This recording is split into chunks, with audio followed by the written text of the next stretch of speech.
Tidak, cuma beberapa surat saja. Kakek mengerti tafsir?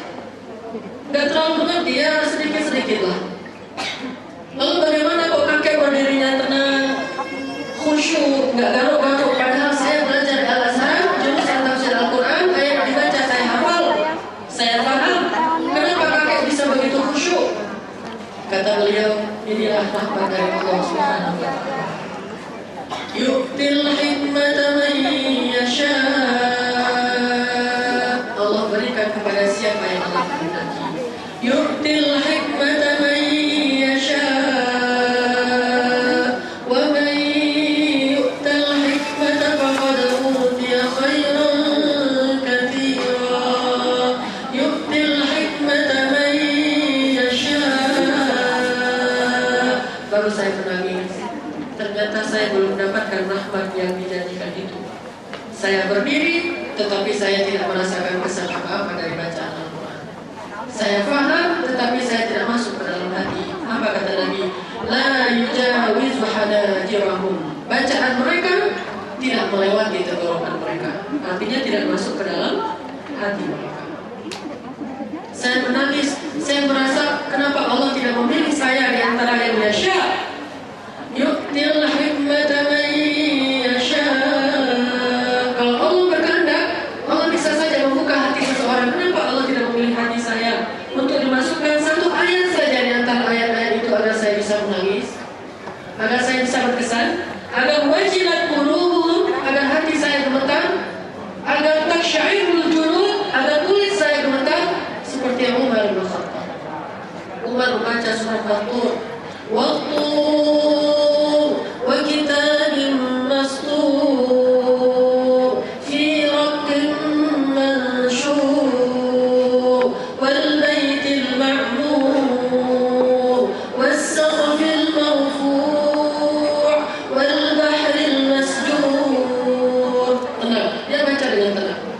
Ketika sampai di kalimat tentang azab api neraka, apa kalimatnya? Inna azab rabbika lawaqi'. Enggak kuat lagi berdiri, langsung jatuh, langsung tersujud minta ampun kepada Allah. Ini namanya rahmat dari Allah. Tidak diberikan kepada semua orang, diberikan kepada orang-orang yang Allah lihat di dalam hatinya ada satu kebaikan yang Allah cintai. Rahmat. Yu'til hikmata man yasha. Allah berikan hikmah ini kepada siapa yang Allah kehendaki, tidak semua orang. Sehingga kalau kita ibaratkan bagaimana umat jatuh, kalau dalam bahasa Al-Quran kharru, tersungkur. Tersungkur itu artinya nggak kuat berdiri karena takut kepada Allah. Ibaratnya kata para ulama, kalau kita pegang satu helai jubah, kalau bahasa Arabnya hullah atau gamis atau abaya ibu-ibu, kita pegang begini, kita gantung, tiba-tiba kita lepas, apa yang terjadi? Jatuhnya seperti tidak ada penyangga sama sekali, kan? Benar-benar lemah, tidak punya kekuatan sama sekali. Begitulah jatuhnya Umar bin Khattab. Begitulah jatuhnya Rasulullah SAW. Begitulah jatuhnya Jibril alaihissalam ketika di Sidratul Muntaha. Ketika menemani Rasulullah untuk Mi'raj sampai di Sidratul Muntaha, tempat yang paling ujung di dekat pohon Al-Muntaha, Sidrah. Lalu Jibril mewujudkan dirinya dalam wujud asli cuma 2 kali. Satu ketika pertama wahyu diturunkan, 2 ketika di Sidratul Muntaha. Laqad ra'ahu nazlatan ukhra 'inda Sidratil Muntaha. Bagaimana Jibril jatuh?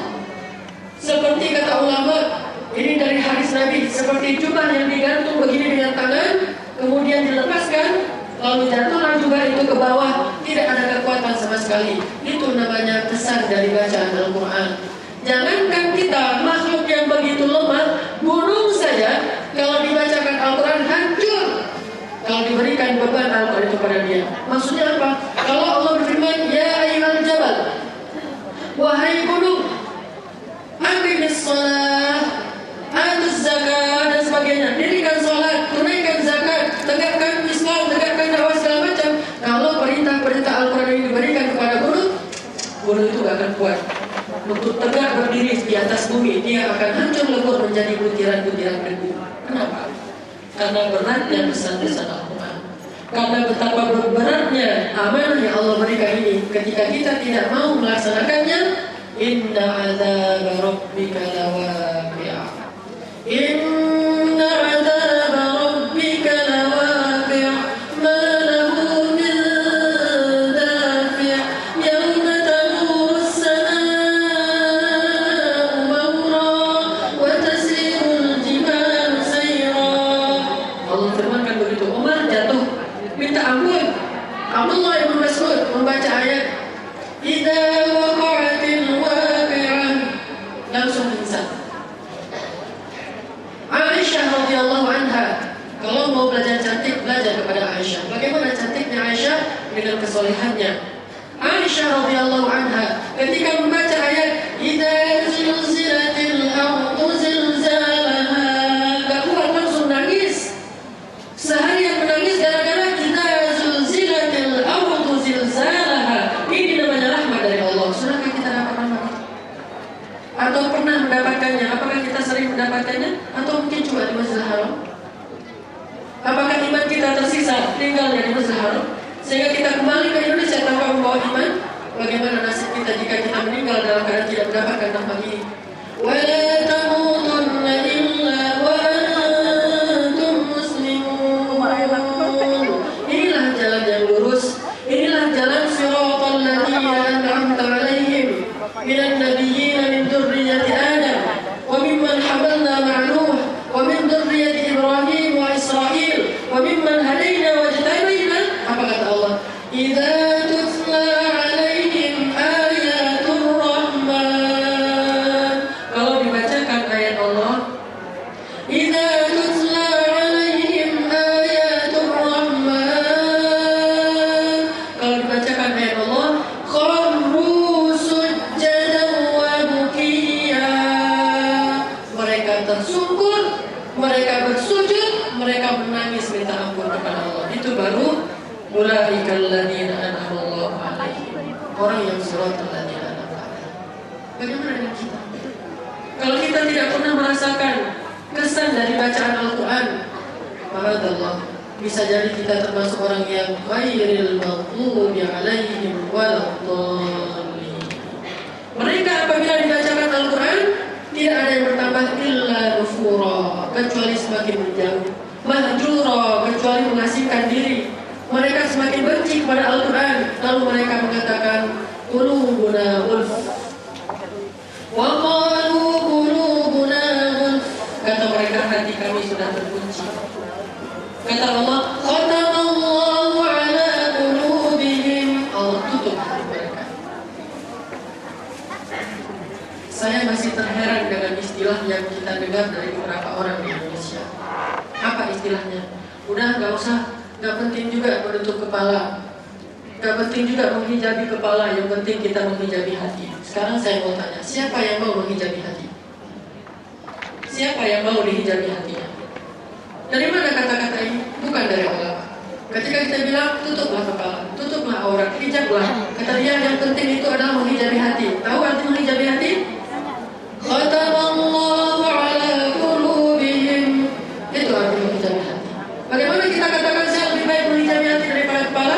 Harusnya dia menghijabi kepala membuka hati, bukan menghijabi hati membuka kepala. Kebalik. Hijabi kepala, buka hati. Karena hati itu dibuka. Alam nashrah laka sadrak. Bukankah kami lapangkan dada, membuka hatinya. Kepalanya ditutup. Kalau ini tidak mau, dia maunya menutup hati, membuka kepala. Sehingga hasilnya apa? Summun bukmun umyun fahum la yarji'un. Tidak berkesan dengan Al-Quran. Bapak Ibu yang mudah-mudahan disayang oleh Allah Subhanahu wa Ta'ala, hari ini kita akan belajar 7 rahasia untuk bisa memperoleh kesan seperti yang saya gambarkan tadi. Kesan-kesan yang diperoleh oleh orang-orang tertentu saja. Mudah-mudahan kita semua yang ada di sini adalah termasuk orang yang tertentu yang Allah kehendaki untuk mendapatkan kesan Al-Quran. Ada 7. Ini bukan metode yang kontemporer, bukan yang modern, bukan yang dari berbagai macam ilmu-ilmu disatukan, bukan. Ini sangat klasik. Ini bukan sesuatu yang dibuat-buat, bukan sesuatu yang baru, bukan sesuatu yang benar-benar sesuatu hasil penelitian zaman sekarang, bukan. Tetapi ini sesuatu yang berasal dari zaman dahulu, tapi terputus oleh sejarah, terputus oleh berbagai macam cara baru kita belajar Al-Quran, tetapi tidak ada hasil. Di Indonesia ada banyak sekali metode belajar Al-Quran. Berapa hafal Al-Quran? Di Palestina, di Gaza, saya tanya langsung, ini bukan katanya, bukan cenah. Saya tanya langsung kepada ulama Gaza, namanya Profesor Dr. Abdul Rahman Jamal, pemimpin salah satu tokoh Hamas di Gaza. Hamas bukan teroris. Salah satu tokoh Hamas di Gaza. Beliau memimpin program penghafal Al-Quran untuk anak-anak Gaza. Namanya Tajul Waqar. Nama programnya Tajul Waqar, mahkota cahaya yang diberikan kepada penghafal Quran nanti di akhir. Apa kata beliau ketika saya tanya, ya Syekh, bagaimana anak-anak Gaza menghafal Quran? Anak Gaza, kata beliau, mereka menghafal Quran setiap musim panas. Kalau libur sekolah seperti sekarang bulan Juni, mereka menghafal Quran 1 bulan khatam 30 juz, 1 hari 1 juz. Menghafal Al-Quran 1 hari 1 juz. Masuk ke channel Iqra, Al Jazeera, berbagai macam channel berbahasa Arab. Saya nonton langsung live bagaimana anak-anak itu diwawancara, ditanya sama reporternya, "Adek, kamu menghafal Quran berapa banyak 1 hari?" Antara 8 sampai 12 lembar. 1 juz itu 10 lembar. Antara 8 sampai 12 lembar 1 hari. Sehingga 1 bulan khatam 30 juz. Bukan baca Bapak Ibu, hafal. Apa metodenya? Banyak anak-anak Palestina yang diciduk oleh tentara Israel masuk penjara, hafalannya baru 1 juz 30 saja. Keluar dari penjara, khatam 30 juz. Kenapa malah di penjara mereka hafiz Al-Quran? Apa rahasianya? Oke, kita keluar dari Arab. Mungkin kita beralasan mereka orang Arab. Kita pergi ke Tajikistan. Di Tajikistan, anak usia 4 tahun hafiz Al-Quran 30 juz, itu bukan satu, banyak. Apa rahasianya?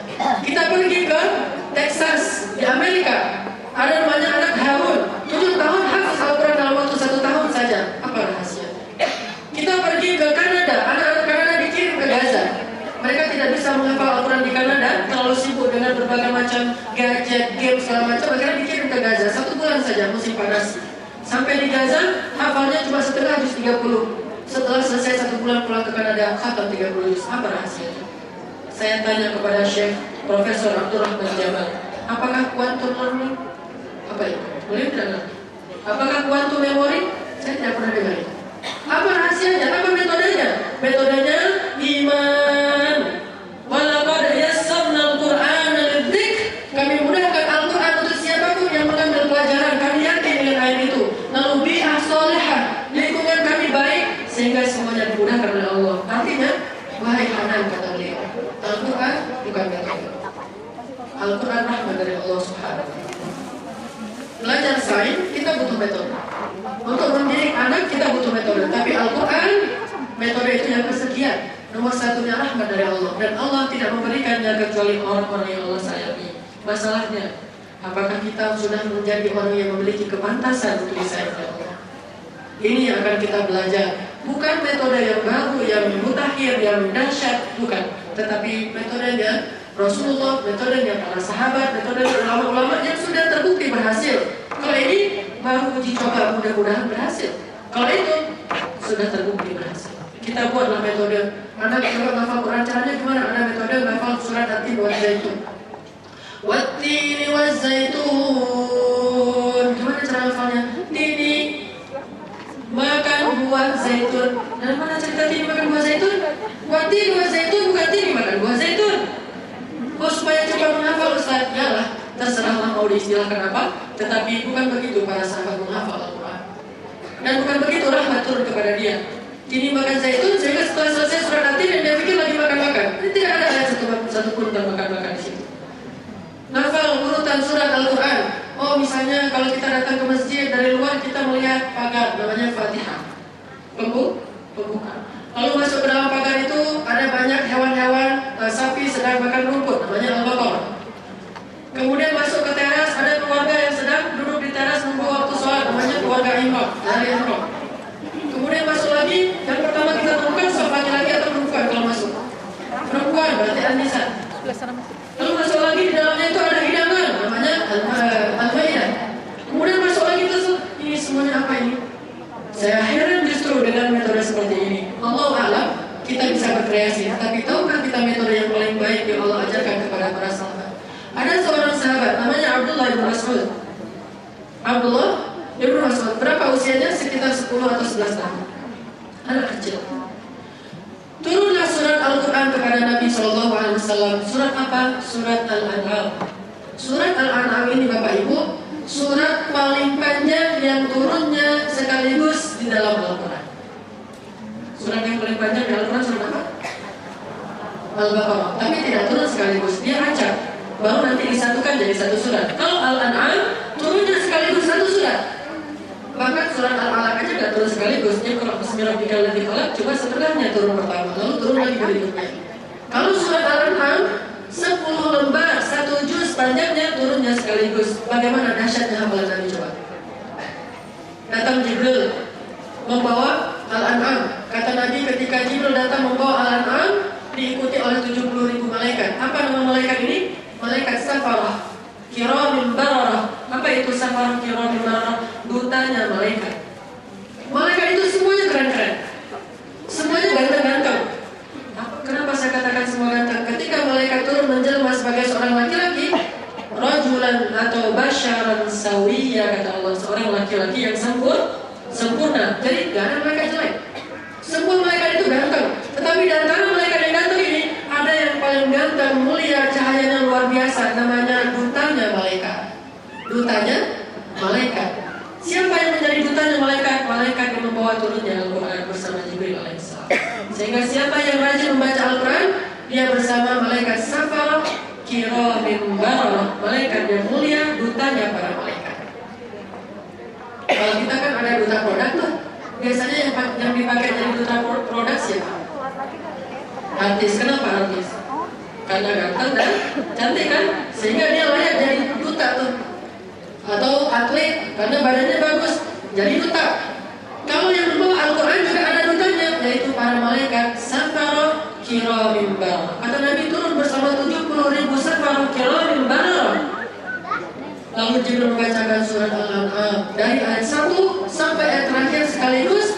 Nabi mendengar langsung hafal. Coba gimana dahsyatnya hafalan.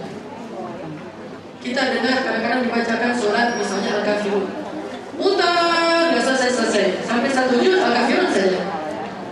Balik lagi, la a'budu ma ta'budun wa la antum 'abiduna ma a'bud wa la ana 'abidu ma 'abadtum wa la antum 'abiduna ma a'bud la a'budu, terus selesai. Padahal coba Al-Kafirun. Ada orang yang kembali antara surat An-Naba dengan surat At-Takatsur. Kalla sawfa ta'lamun, tsumma kalla sawfa ta'lamun. Alam naj'al al-ardha mihada? Kembali. Kalla saya'lamun, tsumma kalla saya'lamun. Ini aja bisa kembali cuma 2 ayat saja. Kadang-kadang fabi'ayyi ala'i rabbikuma tukadziban saja kita bingung. Karena ada beberapa ayat di surat Ar-Rahman yang tidak diselingi oleh fabi'ayyi ala'i rabbikuma tukadziban. Contohnya, marajal bahraini yaltaqiyan. Setelahnya apa? Fabi'ayyi ala'i bainahuma barzakhun la yabghiyan. Kadang-kadang memahami fabi'ayyi ala'i berapa kali aja, yang dimana-mana aja, itu aja sudah susah. Nabi SAW beliau ummi, buta huruf, tidak bisa membaca. Ini menurut jumhur ulama tidak bisa membaca. Dan pada saat itu tidak bisa membaca itu bukan bodoh. Karena tren belajar pada saat itu bukan dengan cara menulis dan membaca, trennya menghafal. Jadi orang Arab itu menghafal syair sudah biasa, tidak terbiasa dengan baca tulis. Jadi nggak disebut bodoh kalau nggak bisa baca tulis, tapi hafalannya bagus. Tren di zaman kita baca tulis tidak bisa menghafal. Kita bisa membaca dan menulis, kalau catatannya hilang kita bingung. Kalau mereka langsung hafal, dia langsung hafal. Al-ilmu huna, kata mereka. Laisa fis sudur, lakin fis sudur. Ilmu itu di dalam dada, bukan di dalam kitab. Kalau kita ilmu itu di kitab. Nanti kitabnya hilang, cari gadgetnya error. Karena masuk air misalnya atau apa, kehujanan, bingung kita nih hafalannya gimana nih, catatan kemarin hilang segala macam. Mereka ilmunya di dalam as-sudur. Nabi SAW dengar satu surat Al-An'am, 1 juz, langsung hafal. Setelah selesai itu beliau kumpulkan para jamaah sebanyak ini. Jumlahnya banyak sekali. Kata Nabi, telah turun kepadaku surat yang sangat mulia. Letakkan itu di surat ini setelah surat ini. Lalu Nabi membacakan, dengarkanlah. Wa idza quri'al Qur'an. Kalau dibacakan Al-Quran, wa idza quri'al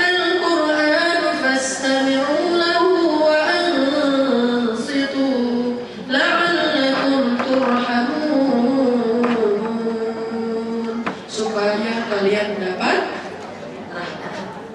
Apa yang terjadi? Rasul membacakan surat Al-An'am. Bismillahirrahmanirrahim. Terus satu juz. Berapa lama kira-kira? Satu juz itu 45 menit atau 1 jam. Dibacakan. Sahabat ngapain? Mereka dengar. Semuanya mendengarkan. Ada yang nangis, ada yang ngangguk-ngangguk. Luar biasa tenangnya. Sepi, tidak ada suara sama sekali. Semuanya mendengarkan bacaan Al-Quran. Selesai Nabi membaca surat Al-An'am, tiba-tiba Abdullah bin Mas'ud yang masih kecil mengatakan, "Ya Rasulullah, boleh saya hafalan surat itu?" Baru saja dibacakan. Dia bilang, "Boleh saya setor surat itu ya Rasulullah?" Langsung setor hafalan baru. Kata Rasulullah, "Ya silakan wahai Abdullah." Dia setorlah hafalan surat Al-An'am dari ayat 1 sampai terakhir 1 juz. Kata Nabi, tidak ada satu huruf pun yang keliru. Apa rahasianya? Bagaimana rahmat ini diberikan kepada mereka? Kita akan belajar 7 rahasia mendapatkan kesan yang luar biasa sebagai rahmat dari Allah dalam membaca atau mendengar bacaan Al-Quran. Rahasia yang pertama adalah belajar iman sebelum belajar Al-Quran. Belajar iman sebelum belajar Al-Quran. Ini nomor 1. Saya ambil dari kata-kata yang tadi hafal Al-Quran 1 juz sekali dengar. Siapa namanya? Sahabat tadi? Abdullah ibnu Mas'ud. Apakah dia anak orang kaya? Dia bahkan orang miskin, penggembala ternak. Kakinya kecil, sampai disebut dengan istilah kaki burung belibis. Diajak oleh Abu Jahal, "Hei, wahai kaki burung belibis." Dia orangnya kecil, orangnya miskin, penggembala ternak-ternaknya orang Arab. Memang dia bukan budak, tapi miskin sekali. Pendidikannya tidak tinggi seperti anak-anak kita. Belajar sekolahnya mahal, dia tidak belajar sama sekali. Tetapi dia hafal Al-Quran dalam 1 kali mendengar. Enggak 1 ayat atau 1 lembar, 1 juz. Apa kata Abdullah bin Mas'ud? "Ta'allamna al-iman qabla al-Quran." Kami belajar iman dulu sebelum kami belajar Al-Quran. Sehingga ketika kami membaca Al-Quran, iman kami bertambah. Nanti akan muncul generasi yang belajar Al-Quran sebelum belajar iman. Walaupun mereka khatam Al-Quran, iman mereka tidak bertambah. Ini rahasia yang jarang sekali dibahas. Ini bukan metode. Ini adalah hikmah, ini ilmu, bukan research. Tetapi ini ilmu. Belajar iman sebelum belajar Al-Quran. Apa maksudnya belajar iman sebelum belajar Al-Quran? Kita belajar untuk tidak meragukan satupun dari ayat-ayat Al-Quran. Semuanya itu benar, semuanya itu penting, semuanya itu bermanfaat bagi kita. Kalau kita yakin itu, Allah akan kasih rahmat. Apa ayat kedua surat Al-Baqarah? Dzalikal kitab la raiba fihi hudal lil muttaqin. Apa arti la raiba fihi? Tidak ada keraguan padanya. Baru dia menjadi hudan lil muttaqin. Tapi kalau raib tidak menjadi hudan. Makanya ayat pertama-tama di dalam surat Al-Baqarah itu, jangan ragukan Al-Quran, jangan ragukan firman Allah. Jangan berpikir firman Allah ini tidak lebih penting daripada kata-kata Sokrates, tidak lebih penting daripada kata-kata Mahatma Gandhi. Ini sesuatu yang membuat kita tidak mendapatkan rahmat dari Al-Quran. Kita harus yakin, oh ini ayat Allah nih, ini ayat Allah, ini luar biasa, ini penting, ini agung, ini datangnya dari langit, ini bermanfaat sekali untuk saya, sehingga Allah akan mudahkan kita dalam memahaminya.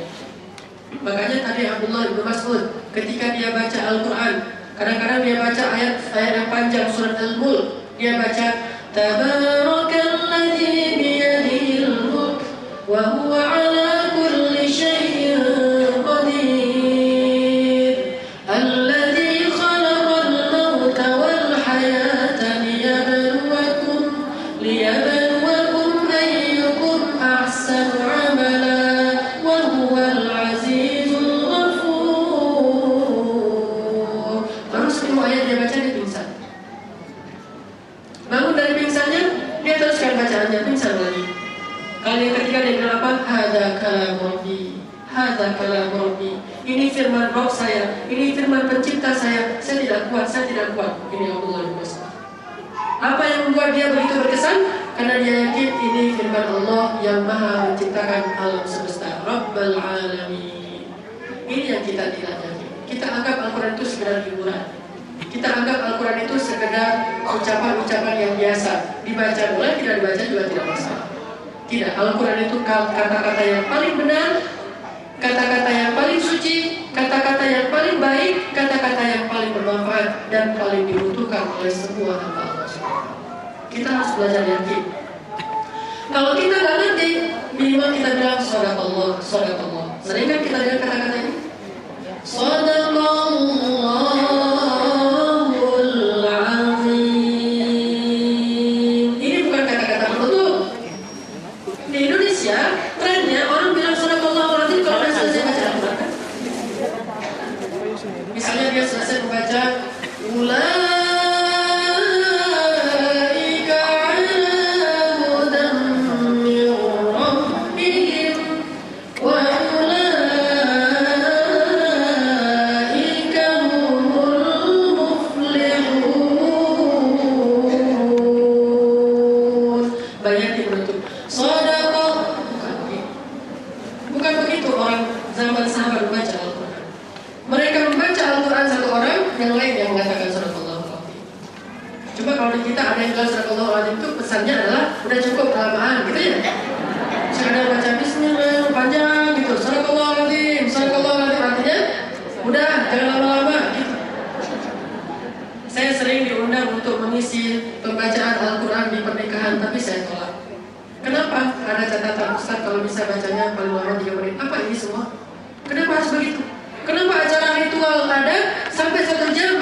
bagaimana ini terjadi? Kenapa? Karena kita tidak mengerti. Karena kita anggap semua yang berbahasa Arab itu doa. Lalu kita aminkan. Padahal kalimat penyanyinya adalah Ummu Kulthum, bukan Ummi Kalsum. Ummu Kulthum. Ummu Kulthum adalah seorang penyanyi Mesir, nyanyi pop. Saya ketika dulu di Indonesia, di Aceh, masih ikut musabaqah tilawatul Al-Quran tingkat anak-anak, tingkat nasional. Saya rujukan, salah satu rujukan saya menghafal Quran itu, membaca Al-Quran itu apa? Ummu Kulthum. Ya Habibi. Oh, jadi Al-Quran bagus nih, jadi irama. Kita baca Idza jaa nasrullahi wal fath. Oh gitu ya, mirip Ummu Kulthum. Saya jadikan itu referensi, saya hafal banyak lagu-lagu Ummu Kulthum. Setelah saya sampai di Mesir, saya belajar di Al-Azhar pada acara pameran buku internasional di Mesir. Setiap bulan Januari saya datang ke pameran buku. Saya cari kaset Ummu Kulthum di pameran buku Islami. Bukunya buku fikih, buku akidah, buku tafsir, buku hadis. Saya cari kaset Ummu Kulthum. Saya tanya ke sini yang jual Al-Ghamidi, Al-Afasi, Sudais, imam-imam masjid-masjid di Timur Tengah. Ada kaset Ustazah Ummu Kulthum? Saya baru datangnya bulan Desember, bulan Januari udah cari Ummu Kulthum. Ada kaset Ummu Kulthum? Kata penjual Ummu Kulthum yang mana? Istri Nabi, anak Nabi?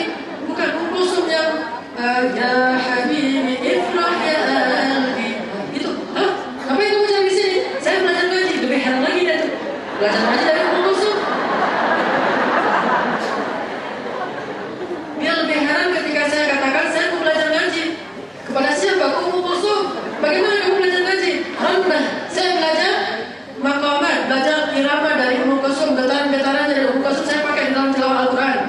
Dia bilang khabar iswi. Apa khabar iswi? Celaka katanya. Kenapa kamu belajar Al-Quran dari orang seperti ini? Yang dia suka penyanyi biasa, tidak menggunakan hijab, dia menyanyikan lagu cinta, pakai dalam Al-Quran, ini fitnah katanya. Saya baru tahu. Begitu ternyata. Saya salah referensi. Di kita bacaan Al-Quran itu apabila mendayu-dayu.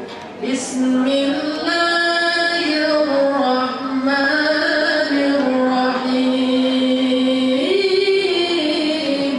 Ini kan bacaan Al-Quran yang mendayu-dayu. Bacaan yang paling baik kata Nabi adalah yang paling sedih namanya.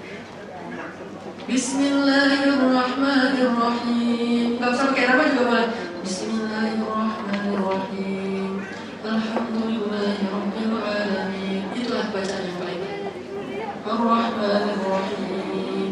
Maliki yaumiddin. Iyyaka na'budu wa iyyaka nasta'in. Itu bacaan yang paling baik.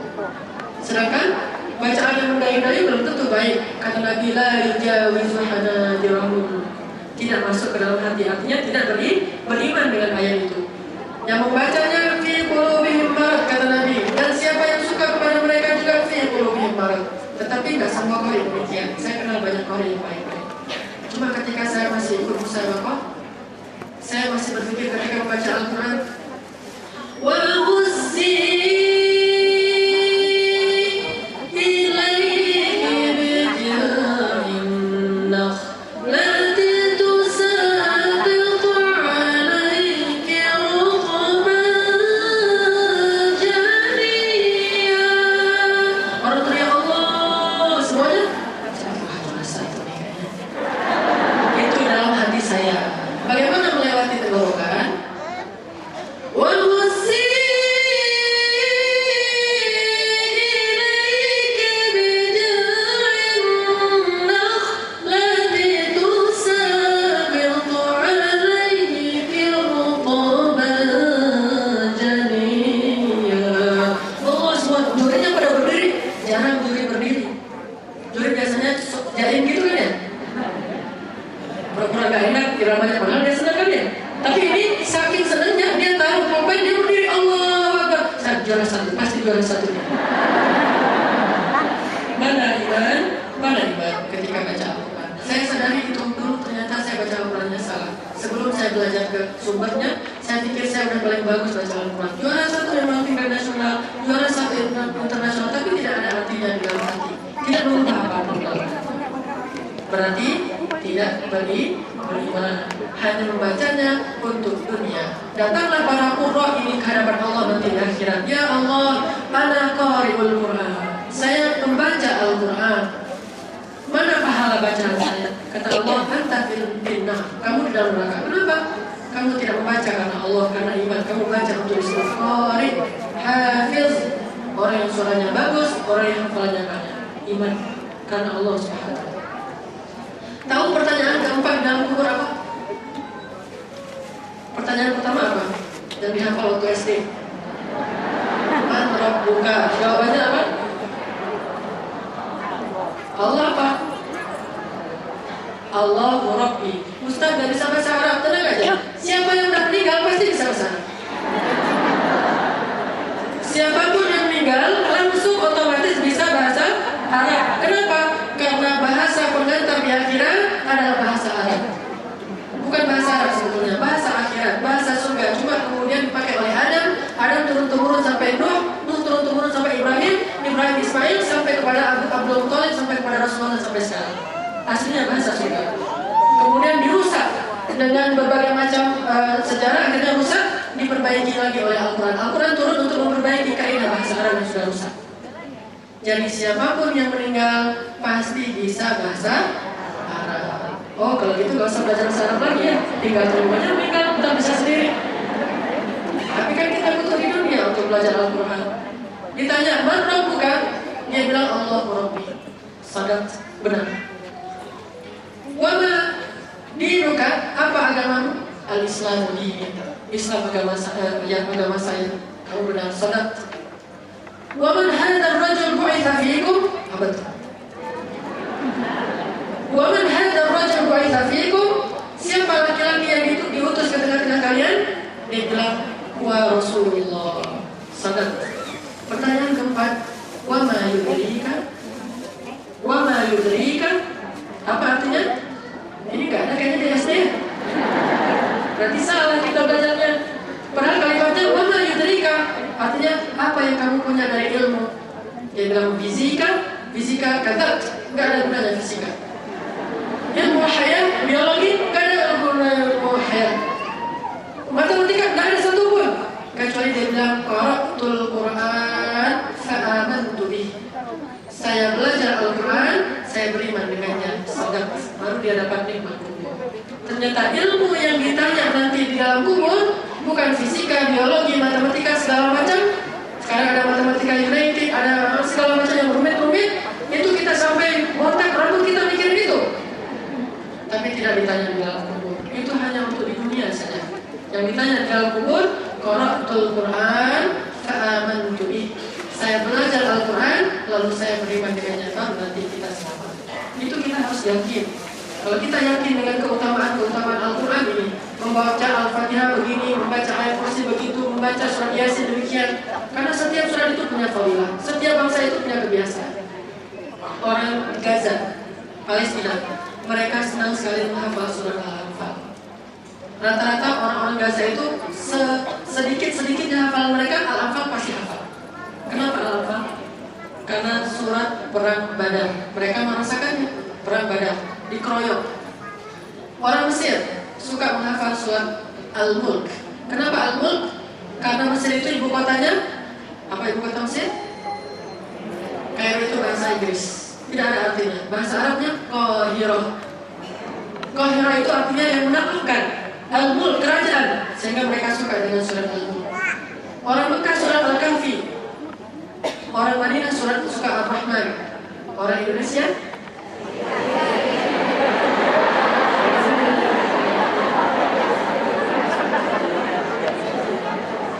kenapa? Permasalahannya kenapa? Memang salah Yasin juga surat Al-Quran kan? Dia mulia. Maka kata Nabi Iqra'u surat Yasin ala mutakum. Hadis riwayat Abu Dawud. Bacakan surat Yasin kepada orang yang mau meninggal di antara kalian. Bukan yang sudah meninggal, yang mau meninggal di antara kalian, supaya memudahkan sakaratul maut. Itu hadis Abu Dawud. Hadis sahih. Sebagian ulama mengatakan hasan, yang lain mengatakan hadis sahih menurut syaratnya masing-masing. Tapi tidak ada yang mengatakan dhaif. Kenapa kita rajin baca surat Yasin? Apakah karena kita mengimani ayat-ayatnya atau kita mengimani tradisi dari moyangnya? Tradisi. Seharusnya karena ayatnya, bukan karena tradisinya. Kalau karena ayatnya, kita nggak mau percaya lagi dengan yang namanya tahayul, khurafat, ramal, sial, kita nggak percaya. Kenapa? Yasin sendiri mendustakan sial itu. Katanya surat Yasin, inna tatayyarna bikum. Terus, la illam tantahu lanarjumannakum. Apa kata para nabi? Qalu ta'irukum ma'akum. Apa itu tatayyur yang disebutkan di ayat itu? Tidak boleh percaya sial. Sedangkan orang Indonesia banyak sialnya. Jangan duduk di depan pintu anak perawan, nanti sial gak dapat jodoh. Satu sial. Kalau lagi gerhana yang lagi hamil, jangan harus sembunyi di kolong meja. Sial lagi. Terus jangan keluar rumah pada hari Sabtu. Sial. Jangan buka toko pada hari Rabu terakhir di bulan Safar. Sial. Kenapa banyak sekali sialnya di zaman kita? Padahal Al-Quran surat Yasin itu mengatakan, inna tatayyarnakum, kata orang kafir, kami sial gara-gara kalian. Kata para nabi, tidak ada sial itu kecuali perbuatan kalian sendiri. Kenapa kita malah menganggap sial ini berbahaya? Saya pernah kadang-kadang nelfon tukang, kalau datang ke rumah ini, atap rumah harus dibenerin, banyak yang bocor. Pak, kalau bisa besok aja ya. Kenapa? Kan masih pagi. Keluarga kami dilarang untuk bekerja pada hari Rabu. Hari Rabu mereka dilarang bekerja. Pak Malik kalau kata orang suka. Benar istilahnya? Pak Malik kalau begini, Pak Malik kalau begitu. Banyak Pak Maliknya. Jangan duduk di atas bantal, nanti bisulan. Itu pesannya, nanti bantalnya rusak. Kenapa harus pakai bisul dilibatkan? Kalau orang Arab jahiliyah dulu, ada di Al-Quran. Orang Arab jahiliyah dulu, kalau masuk rumah, mereka kalau datang dari jauh masuk rumahnya itu dari belakang. Zuhuriha, dari belakang. Kata Allah, fadkhulu buyutakum min abwabiha. Masuklah rumah kalian dari pintu depannya, jangan dari belakang. Kenapa? Karena mereka takut sial membawa sial ke dalam rumah mereka dengan cara masuk ke depan, lewat depan. Ini semuanya keyakinan Arab jahiliyah. Ada juga di jahiliyah di Indonesia. Tidak boleh. Kita sudah baca surat Yasin. Harusnya kita yakin tidak ada sial kecuali karena dosa-dosa kita sendiri. Jadi nomor satu itu iman. Kenapa kita baca Al-Quran? Saya beriman Al-Quran itu benar. Kenapa kita belajar Al-Quran? Saya beriman Al-Quran itu penting. Lebih penting dari semua ilmu. Nanti ditanya di alam kubur. Makanya saya belajar iman. Ta'allamnal iman qabla Al-Quran. Kami belajar iman sebelum Al-Quran. Yang kedua, rahasianya adalah belajar agar bisa mengamalkan. Belajar agar bisa mengamalkan, bukan agar tahu, bukan. Belajar agar tahu, bukan. Belajar agar bisa mengamalkan. Para sahabat Nabi radhiyallahu anhum tidak belajar satu ayat kecuali mereka amalkan. Tidak belajar satu ayat kecuali mereka amalkan. Turun satu ayat langsung diamalkan. Turun satu ayat langsung diamalkan. Dapat satu hadis langsung diamalkan. Subhanallah, masya Allah. Ini namanya sungguh-sungguh dalam belajar. Bukan untuk tahu, bukan untuk berdebat dengan ayat itu, tetapi untuk diamalkan. Betapa banyak orang yang belajar sekedar untuk tamattu akli kalau bahasa Arabnya. Apa itu tamattu akli? Sensasi berpikir. Mulailah dia berpikir tentang angka-angka di Al-Quran. Tahu nggak Ustaz? Ternyata kejadian 911 di mana itu? New York, BTC. Kejadian 911 di BTC. Ternyata itu sudah disebutkan Ustaz di dalam Al-Quran. Yang mana? Coba Ustaz buka juz 9 surat ke-11. Terus nomor flightnya 109. Coba lihat ayat 109 surat At-Taubah itu. Kemudian di situ ada cerita tentang bangunan yang runtuh. Ala syafa jurufin harin afaman assasa bunyanahu ala taqwa khairun mimman assasa bunyanahu ala syafa jurufin har. Kemudian dikatakan di sana ada jalan yang dekat BTC itu namanya Jalan Jorham. Jurufin har. Bahasa Al-Quran Jurufin har katanya Jalan Jorham. Terkenal berarti Al-Quran hebatnya sudah memprediksi kejadian 1000 tahun lebih dengan cara ditetapkan dalam Al-Quran akan ada bangunan yang runtuh ke dalam jurang namanya Jalan Jorham. Nomor flightnya 109. Kejadiannya pada tanggal 911. Semua ini adalah iftira, fitnah terhadap firman Allah Subhanahu wa taala. Sama dengan kita mengakui Al-Quran mengajarkan terorisme. Padahal itu bukan kerjaan orang Islam. Sudah banyak bukti bahwa itu bukan kerjaan umat Islam, tetapi propaganda terhadap umat Islam untuk melegalkan mereka masuk ke Irak, ke Afghanistan dan sebagainya. Sama saja kita mengakui bahwa Al-Quran mengajarkan terorisme itu ada ayat terorisme dalam Al-Quran. Hancurkan gedung sampai runtuh. Karena ayat itu tentang membangun masjid yang didasarkan ketakwaan, bukan karena kemunafikan. Terjadi lagi gempa di Padang. Kemudian dibilang jam berapa ya kejadiannya? Jam 17. Oh, coba saya surat 17, yaitu surat Al-Isra. Kemudian jam berapa? Menit kesekian, saya lupa menitnya juga. Oh, kalau gitu lihat ayat sekian. Oh, benar, ternyata tentang gempa. Di dalam ayat itu dikatakan orang-orang kafir kami hancurkan dengan gempa, kami guncang negeri mereka. Apakah orang Padang itu kafir? Tidak. Bagaimana kita simpulkan ayat ini tentang Padang sehingga kita memfitnah saudara-saudara kita di Padang seolah-olah mereka hancur gara-gara kekufurannya? Ini namanya sensasi. Hanya mencari sensasi saja dari Al-Quran, bukan untuk diamalkan. Terakhir, menjelang Pilpres, ada yang dapat broadcast tentang surat Al-Balad dan Al-Mutaffifin. Ini bukan soal kita mendukung siapa atau siapa. Saya tidak mengomentari kalau tidak dikaitkan dengan Al-Quran. Tapi karena sudah dikaitkan dengan Al-Quran, saya wajib sebagai seorang dai, walaupun belum jadi ulama, wajib memperingatkan bahwa ini adalah fitnah terhadap Al-Quran. Terserah kita mau mendukung Jokowi, mau mendukung Prabowo, ini urusan kita masing-masing. Tetapi melibatkan Al-Quran dalam masalah ini dengan cara yang batil, ini tidak boleh, ini dosa besar. Man kadzdzaba 'alal Qur'an bighairi 'ilmin falyatabawwa maq'adahu minan nar. Siapa yang mengada-ngada atas nama Al-Quran tanpa ilmu, dia dapat tempat khusus di neraka. Apa katanya? Coba hitung. Kalau seandainya A itu 1, B itu 2 segala macam, maka Prabowo sama dengan surat kesekian, yaitu surat Al-Balad. Berarti cocok negeri kita itu dipimpin oleh Prabowo. Surat Al-Balad. Kalau itu Jokowi kalau kita hitung ujung-ujungnya jumlahnya jadi surat Al-Mutaffifin. Orang-orang yang curang, berarti tidak cocok.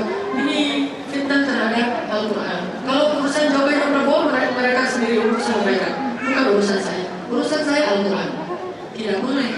Ini namanya sensasi.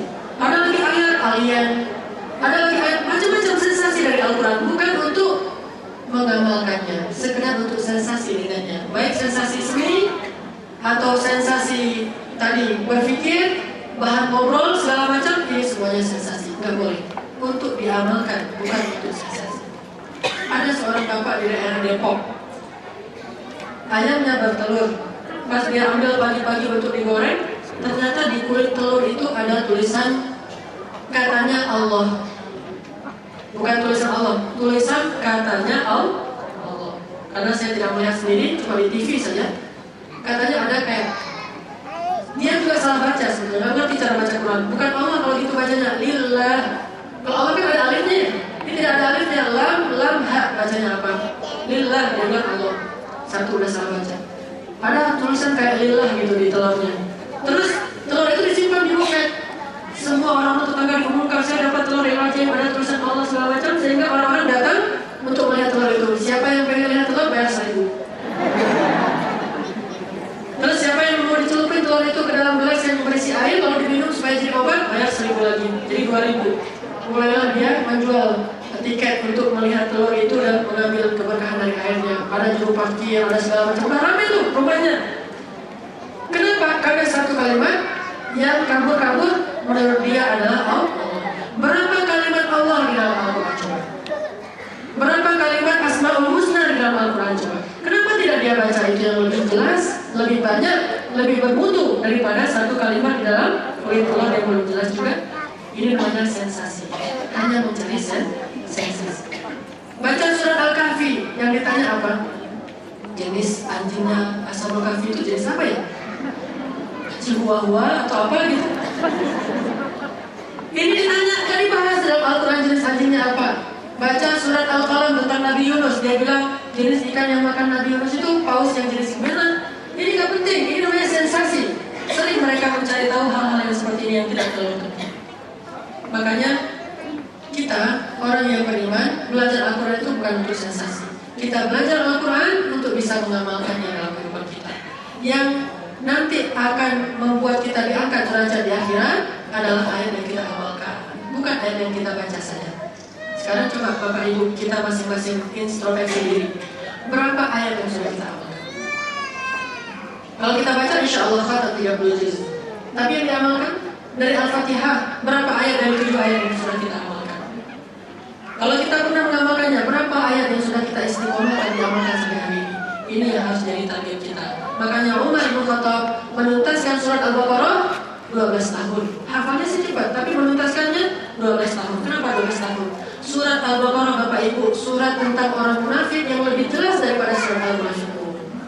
Umar takut sekali, sehingga dia mengamalkan surat Al-Baqarah satu ayat demi satu ayat, satu ayat demi satu ayat sampai tuntas. Baru dia alhamdulillah saya sudah mengamalkan 286 ayat surat Al-Baqarah. Itu baru namanya baca Quran. Derajat manusia nanti di akhirat di surga sebanyak jumlah ayat Al-Quran. Berapa jumlah ayat Al-Quran? 6.000 ayat. Begitulah jumlah derajat manusia nanti di surga. Lahum darajatun 'inda rabbihim. Mereka berderajat-derajat di sisi Allah. Satu tingkatan dengan tingkatan yang lain, jauhnya antara bumi dan langit ada 6.000 tingkatan. Bagaimana diukur? Dari jumlah ayat yang dibaca, difahami, dan diamalkan. Makanya belajarlah untuk mengamalkan. Itu yang kedua. Yang ketiga, belajarlah kepada ulama. Carilah ulama. Jangan belajar kepada orang yang tidak punya ilmu. Ada peribahasa Arab yang dipakai oleh para ulama. Orang kalau nggak punya apa-apa tidak bisa memberikan apa-apa, itu peribahasanya. Tidak punya apa-apa, maka tidak bisa memberi apa-apa. Orang miskin datang kepada temannya yang sesama miskin.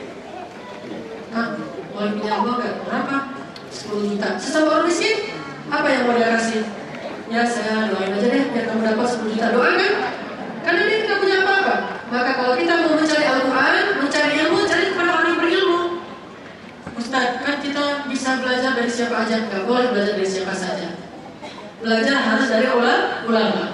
Tapi kalau mendengar kebenaran yang sudah ma'ruf, misalnya tegakkan sholat, semua orang tahu itu penting. Jujurlah, semua orang tahu itu harus. Maka kita boleh dengar dari siapa aja. Tapi kalau ilmu, tidak boleh. Hanya dari ulama. Saya pernah di Singapura beli obat di apotek.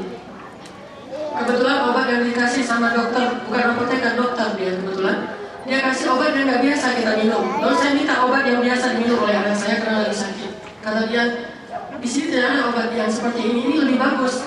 Kata saya, tapi kata teman saya itu yang paling bagus. Dia tanya ke saya, teman kamu itu dokter atau apoteker atau siapa? Kata saya, bukan dokter. Saya dokter di sini. Jangan dengarkan dia, dengarkan saya. Coba, jelas kan? Begitulah seharusnya profesionalisme. Kalau dia dokter bicaranya tentang obat, jangan tanya nutrisi dalam sayuran kepada penjual sayur.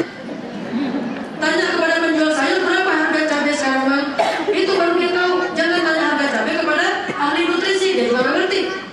Dia ngertinya ini mengandung apa, ini nutrisinya seperti apa. Tukang sayur tahunya harga. Dokter tahunya tentang obat atau tentang penyakit. Arsitek ngertinya tentang bangunan yang bagus, bukan tentang tanah yang bagus harganya nggak tahu, yang tahu itu developer.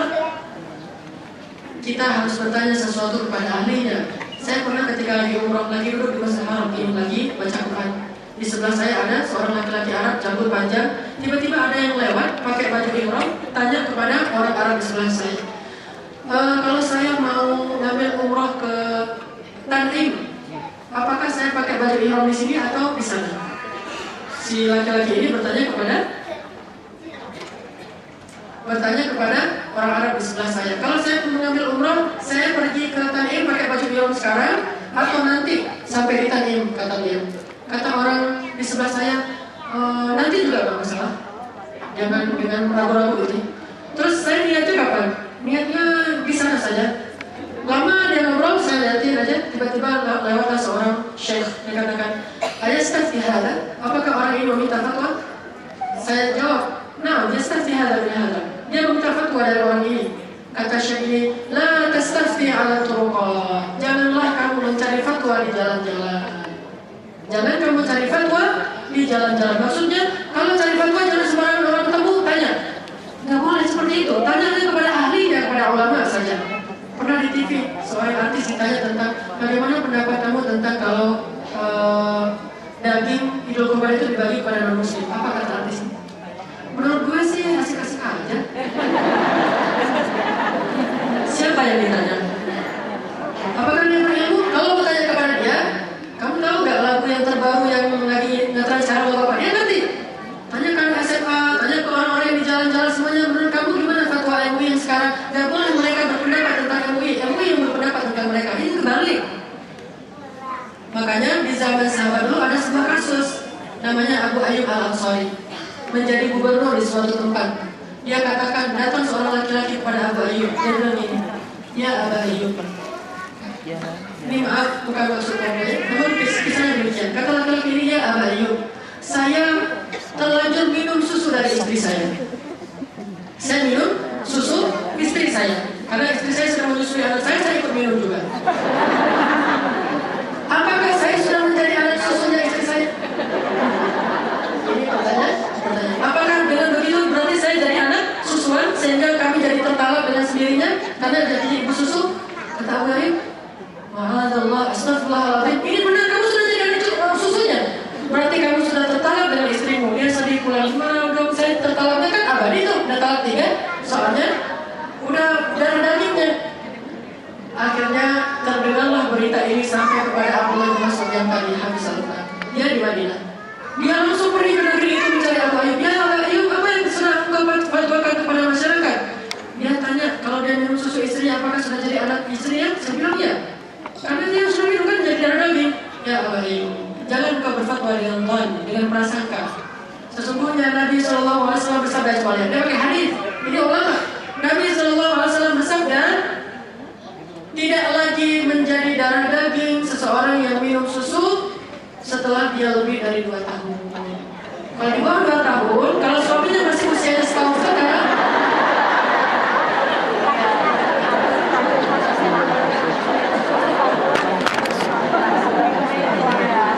kecuali suaminya ini dinikahi dalam usia 1 tahun, dia minum susu istrinya baru nanti dia jadi anak.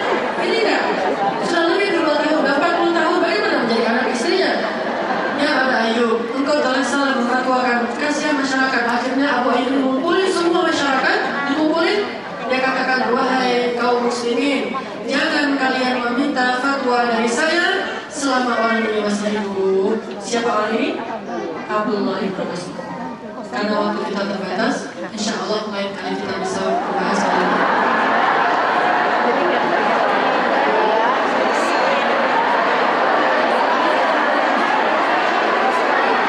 Baik, saya simpulkan sedikit lagi biar tuntas ya. Ada yang dipoinkan ya. Yang barusan yang ketiga,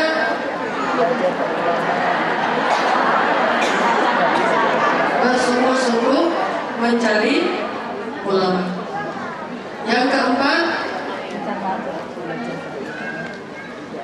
ini yang keberapa? Sekarang yang keempat ya. Yang keempat adalah istima' dan ansit. Apa itu? Kalau ada yang dibacakan Al-Quran, kita harus diam, nggak boleh ikut berbicara. Sering kan di masjid Al-Quran diputar sebelum Jumat, sebelum Maghrib kan?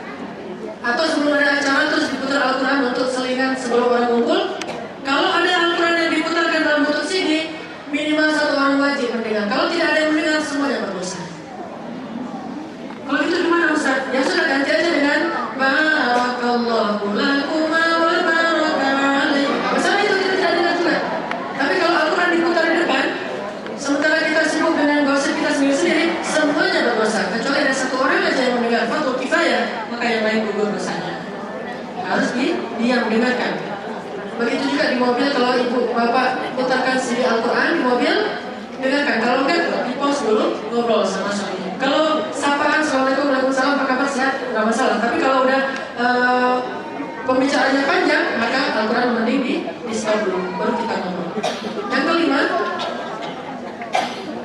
bacalah Al-Quran dalam kesendirian, tengah malam. Inna nasyi'atal laili hiya asyaddu wat'an wa aqwamu qila. Malam, sepertiga malam, bacaan Al-Quran dengan bacaan yang sedih.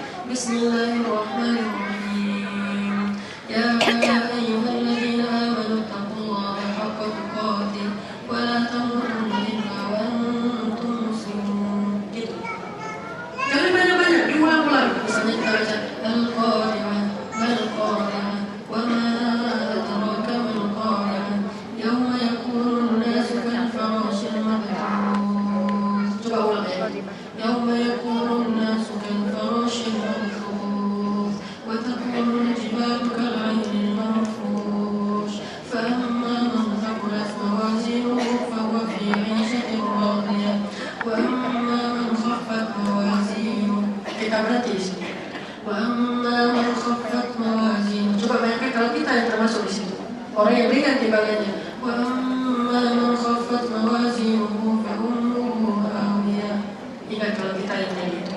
Diulang-ulang ayat yang sama. Gak masalah lama. Sholat sunnah boleh mengulang sampai ribuan kali juga gak masalah. Tapi sholat wajib jangan. Sholat wajib itu dia sudah saklat seperti yang dicontohkan Nabi. Kalau sholat sunnah bebas. Aisyah membaca satu ayat dari subuh sampai duha. Berapa menit, berapa jam, 3 jam satu ayat saja. Umar membaca dari tengah malam sampai subuh satu ayat saja di surat Al-Mulk. Satu ayat saja di surat Al-Mulk. Ini menunjukkan bahwa bolehnya mengulang-ulang. Makanya baca dalam kesendirian. Jadi kita bebas membaca seberapa kali pengulangan, nggak tergantung orang yang jadi makmum kita. Itulah sebabnya sholat tahajud lebih baik sendiri daripada berjamaah. Tapi boleh berjamaah, cuma lebih baik sendiri supaya kita bebas mengulang-ulangnya. Ini yang ke-5. Yang ke-6, berusahalah untuk membaca tafsir. Jangan sekedar membaca terjemah. Terjemah itu banyak salah.